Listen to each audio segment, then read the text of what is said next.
آقا چطورید؟ یه 87 در 3 داریم با یه دونه 84 20 یا اول فصل. بریم اول 87 رو بزنیم ببینیم بهمون چی میده از داخلش.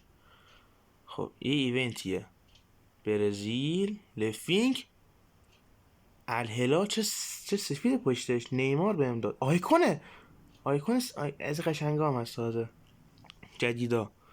ببینیم چیه. یاشین یاشین شت پشمام. بابا باریکلا یاشین گرون. فکر کنم یه دو سه میلی باشه قیمتش. بدونم چنده یاشین. 1,200,000. باریکلا آقا تیم هم هستیم تا تیم آف دی سیزن. باریکلا. تازه شم 84 20 هم داریم. 84 20 میزنیم براتون بی معطلی. چی میده بهمون؟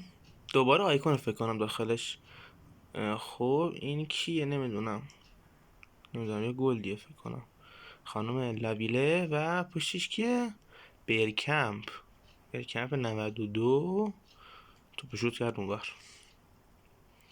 این پشتش میتونه از قشنگ سبزان باشه. وینتر وایلد کارت. خب این که هیچی، اینجا که هیچی. نه خیر. چقدر 84 داد یا خدا. کلا توش 2 تا واکت بود با یه دونه برکم. نه من همون یاشین راضی هستم. آقا مرسی که نگاه کردین. لایک کامنت یادتون نره.